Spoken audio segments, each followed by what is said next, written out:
You're listening to the Bloodshed Baddies.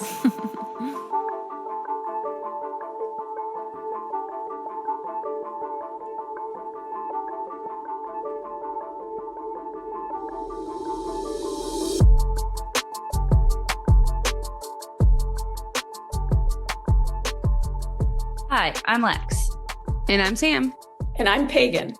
And we are the Bloodshed Baddies. Woo! Baddies, we are so excited. We have a guest here with us today. We have Miss Pagan Kennedy. Pagan has an awesome background. She was actually a pioneer of the 1990s zine movement. She is a contributing writer to the New York Times Sunday Review and a columnist for the New York Times Magazine. She has written 10 books in different genres.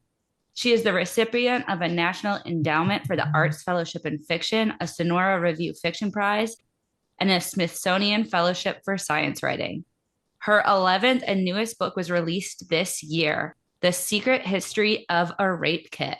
Pagan, why don't you tell us a little bit about your background and how you got where you are today? Sure. Actually, I think Wikipedia isn't correct about a lot of those things. I mean, they're true, but they're kind of out of date. I'm not working. I did work for the New York Times for a long time in different sections of the paper.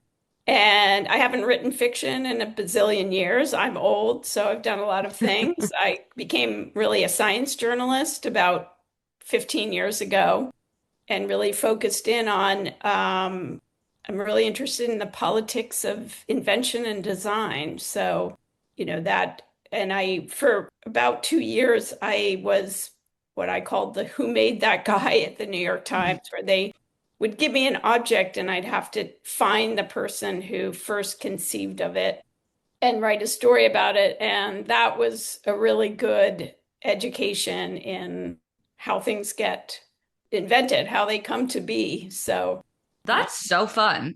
yeah, That sounds really cool. It was pretty exhausting, to tell you the truth, but it was a great gig. Awesome. So your book, The Secret History of a Rape Kit, follows the story of Martha Goddard. And in 1972, she volunteered for a crisis hotline counseling girls who had been molested by their fathers, their teachers, their uncles. Soon, Martha was on a mission to answer the question, why were so many sexual predators getting away with these crimes? By the end of the decade, she launched a campaign pushing hospitals and police departments to collect evidence of sexual assault and treat survivors with dignity. She designed a new kind of forensics tool, the rape kit, and new practices around evidence collection that spread across the country. Yet, even as Marty fought for women's rights, she allowed a man to take credit for her work. So tell us more about what inspired you to write this book. Well, I wasn't really thinking of it as a book in the beginning. In 2018-ish, I was just, as I said, my framework is very much thinking about invention and design, and especially the power dynamics of that. So, when anything is created, there are winners and losers. There's a kind of statement about who's important in that thing. What matters, what are we doing here, is in that design, is baked in a way that it's sometimes really hard to see. And so anyway, I was thinking about that, and I was really asking myself the question, what things have been created by and for women? What does it look like? Because, the power to create things, to design things has been very much restricted to the people who already have power. Mm-hmm. And there's a lot in the book about that and why that is and how that happened.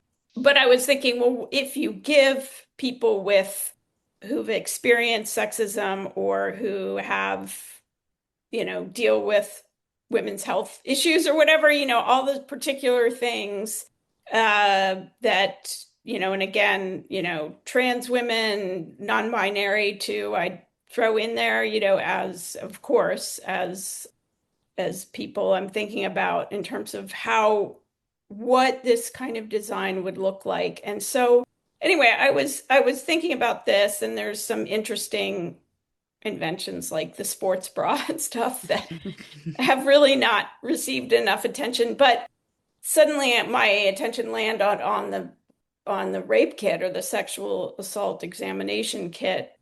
because it's one of those objects that everybody's heard of, but people, often it's sort of invisible. It's sort of hidden in plain sight.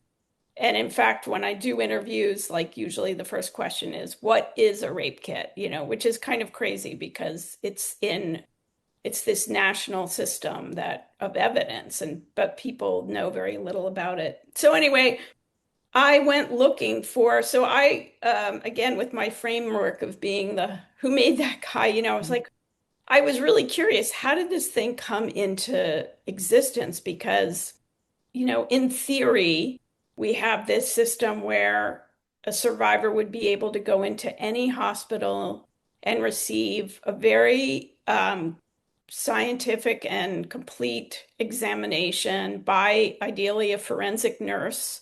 And then the kit would be banked and held in police warehouses. And then, the DNA results go to the FBI, and those can all it's really an incredible achievement because not only does this allow you to see the path of a serial predator that would be very hard to see without it, because if 3 kits show the same DNA of the same predator, they might be in all different states, but now you would have never seen that these cases were connected. And obviously, kind of in a world where sexual assault is really not taken seriously and often treated as an unsolvable crime. It's, the sort of thing is often said, it's always a he said, she said, and you really can't figure it out. Well, if you have 3 kits with the same DNA, that's pretty clear what happened. At the same time, it's really because we have such a terrible history in this country of Black and brown men being falsely accused or framed for sexual assault. The DNA in that kit is really, really important for exonerating innocent people and just getting it right, making it much more probable that you're going to actually find the person who actually did this thing. And anyway, so I thought this is kind of miraculous, and we never really talk about it. Obviously the reality falls short a lot. But anyway, so at the time on 2018, I looked on Wikipedia and it said that the sole inventor was a police officer in Chicago named Louis Vitullo. Vitullo was involved in the development of the kit, and he definitely deserves credit for that. But that is not correct. That story is not correct for a whole list of reasons I could go into. Anyway, at the time, I knew none of this, so I really just wanted to talk to Vitullo, but he had passed away many years before. So I went looking for other people who might have been involved in the development of the kit. And I kept seeing this name, Martha Goddard or Marty Goddard, and she was described as kind of Vitullo's helper or whatever. And I thought she might be alive. And a lot of the book is me looking for her because she had just completely disappeared when I started this. And there was just I had a job hunting down obscure inventors, and I could not find anything. It was crazy how just invisible she was. So that kind of launched me on this search to find out what happened. And I gradually, by finding a lot of newspaper articles I dug up and a lot of some archival interviews with her, as well as tracking down a lot of people she worked with, and eventually her family members, I was able to reconstruct the whole story really from her point of view and from the point of view of, frankly, the other women who were very, very crucial in developing this new system.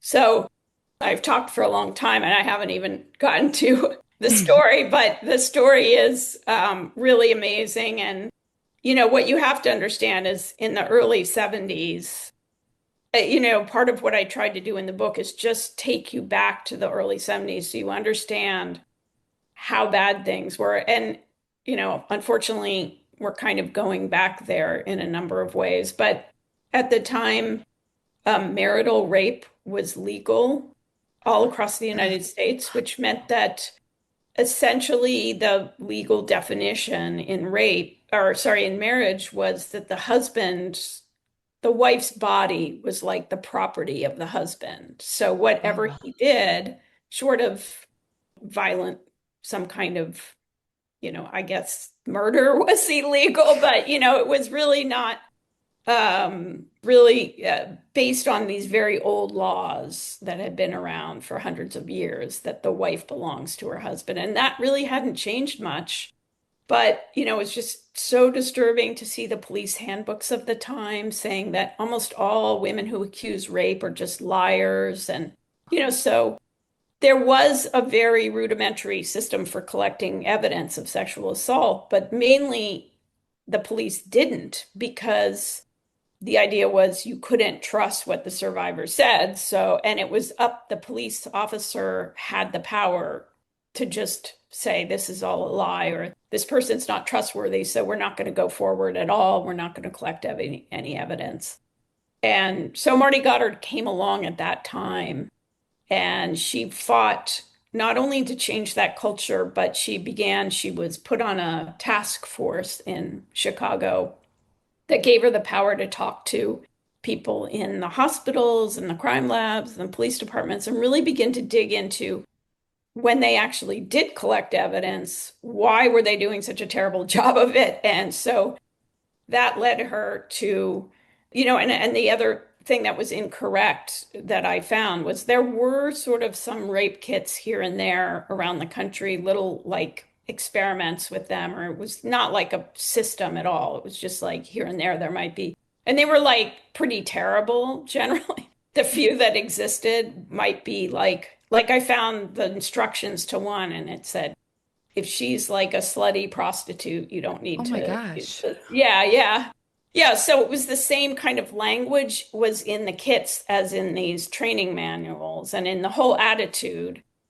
But I think she recognized that by creating this kit that in a scientific manner where it has really clear instructions and the tools and you train the nurses and you train the crime lab and everybody's on the same page and mostly creating this new norm that any survivor has the right to report and file evidence and that the police officer isn't allowed to just say she's a liar, we're not doing this, and making the point people be more the hospital staff and the nurses who are not going to question their survivors. So that was, so crucial was just creating the system. But she literally like raised all the money to make the kits and wow. manufactured them and was going into all the hospitals, was training everybody. She was just like making it all happen. And as you mentioned, it ended up becoming called the Vitulo kit. And that was actually, as far as I've been able to trace back, because I found the trademark on the kit, she was the one who trademarked it under that name. Mm. And I think that tells you something about that. I can't know exactly what she was thinking, but it was pretty clear. And then talking to a couple of people who worked with her, they were pretty clear on it was a good idea to name it after a police officer because they really wanted buy-in. It was going to be really hard to get the police department to go on board with this. So that was part of it. If you think about it, why would you need to name this thing after any person? Like it doesn't need to be named. And it Yes. isn't now, the official name now is the sexual assault examination kit. It's not named after a person now. So that seems to me to be a political move she felt she had to make at that time. Wow. Which is awful. This story has so many different parts of play. Yes. I think what was most surprising to me is being from the true crime world. We hear about rape kits all the time. Yeah. And I just don't think I realized that it wasn't until the 70s that this was even something that was thought about. Neither did I. Yeah. It seems like we should have been doing this long before. Yep. Well, there was really an attitude that, again, unfortunately, this attitude persists, but that the woman who accused, and it, of course, in the 1980s, there became much more awareness that there were male victims of sexual assault, and that, they raised their voices and really started a movement. But there was just no awareness of that really before the 80s. But there was just a long history of testing the women who accused somebody of rape, testing their virginity, examining physical examinations to see if what their sexual history was. And unfortunately, there's ways in which that kind of persists. Sometimes it's very hard to root out. But yeah, it's nice that it's all of this was created before the existence of or the invention of DNA identification. And that happened in the 1980s and was really a thing by the 1990s. So once you had the DNA, that really did make this, well, first of all, it was amazing because there were already all these kits banked across the country, thousands and thousands. So now you can test, you see if they have DNA in them and test them, which makes them so much more powerful. Yes. But it really made it a much more of, help to focus in on the scientific sort of evidence. It made it, what I would like to say is like the early system was not an evidence-based evidence system, because if you're going to say that most people are liars and you refuse to collect their evidence, that's not looking at evidence. That's just how you feel about the accuser and prejudging people. So it's really wonderful to see when it can work to really look at the physical evidence and be able to use that to really try to get it right and find out really who is especially a serial predator. And the kits also allow researchers to even study the patterns of sexual assault. Because if you can imagine, you can look at data from thousands of kits and begin to see how many serial predators are there. Well, it turns out there are a lot more than we thought when you really look at the data. And the way the crimes happen are kind of different than there. For instance, this idea that there's a stranger rape and that there's acquaintance rape, that's when you actually look at the data, it's clear that, and this is so common sense, that somebody who's a domestic abuser is much more likely to also be attacking people he doesn't know. So, Wow. And I know today, like as great as all this is and stuff, I know today we still are having issues with so much backlog of rape kits and not. I would say I've been so lucky to work with and the backlog and do speaking when I talk about the book. Sometimes and the backlog will be there and also talk. And that's been great. And I think it's really important to say that the backlog at its peak was almost 500,000. It was about 400,000. Yeah. Wow. And now, because of all these groups and, because so much awareness has been raised, because of survivor groups, because of the kind of federal and state funding that honestly, we're not going to get anymore for a long time. It's being cut. But because of all of this effort and activism, that backlog is down to about 50,000. Oh, wow. So I think it's really important makes me sad that people don't know that, because I think it's very important that people should know that we can solve problems if we work and we raise a fuss and we work hard, and we come together around an issue. Like, we actually can make huge change. But there's a lot of other problems in the system, which I write about in the book, that we still need to work on. Yeah, that's just like an amazing amazing data on how your voice does matter and Yes. you can affect change. And like, I'm so glad that you did write this book and that there are these great organizations who are bringing awareness to it. Because that's incredible numbers. Yeah. Yeah, it's so impressive. I mean, honestly, it's probably not going to get much lower than that because just chasing around after every police department and, and funding issues of blah, blah, blah, you're never going to be perfect. But that is really, really, it's a huge win. And it shows that, and it shows the power of, because a lot of people, a lot of survivors came out and talked about how their kits were not tested.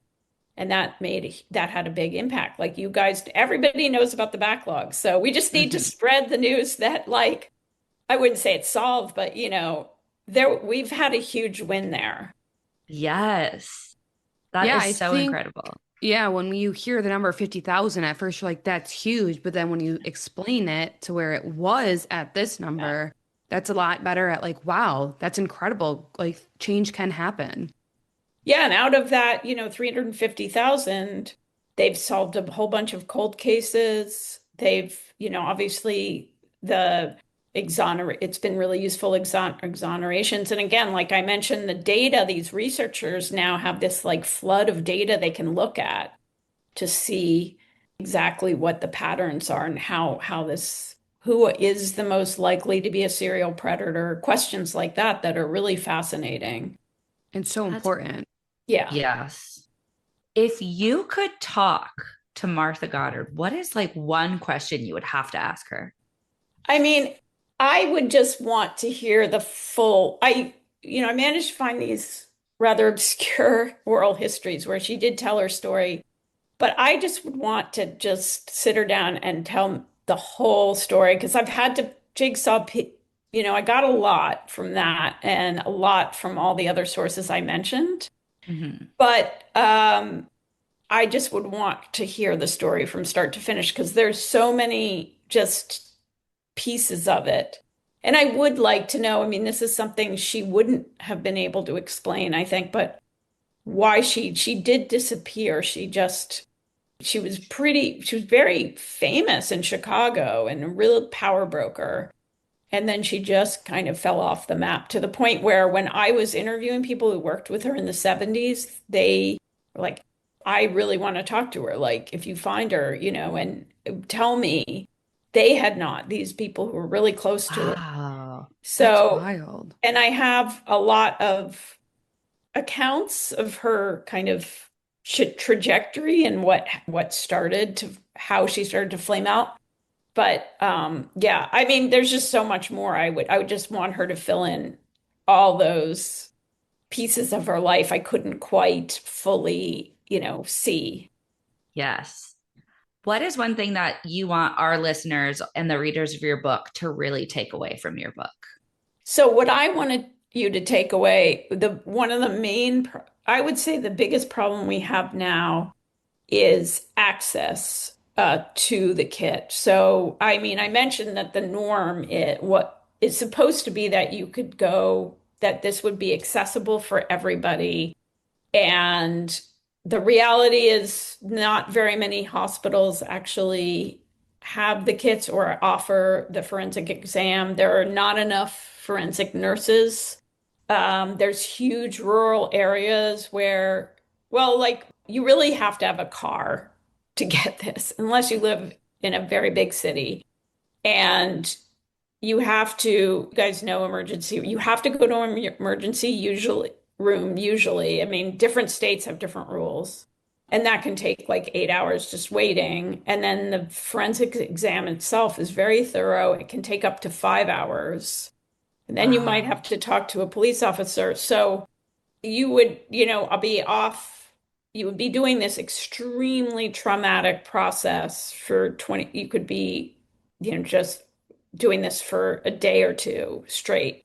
And that is not accessible. Like people don't have cars, people don't have childcare, they don't have the kind of jobs that allow for that, or they're just not able, it's too traumatic. So that's I'm doing a talk tomorrow with the Cooper Hewitt Museum, and they're going to have this amazing woman who was involved in the creation of the Safe Star program, which is on indigenous lands.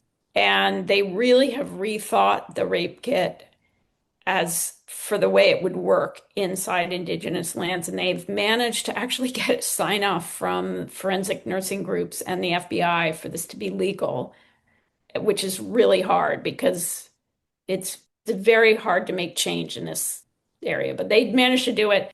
And they have a whole different system where kind of the elders, you can get trained. It doesn't take a super long time to get trained to do a forensic exam. Honestly, it's not that complicated. So I wish this system were everywhere.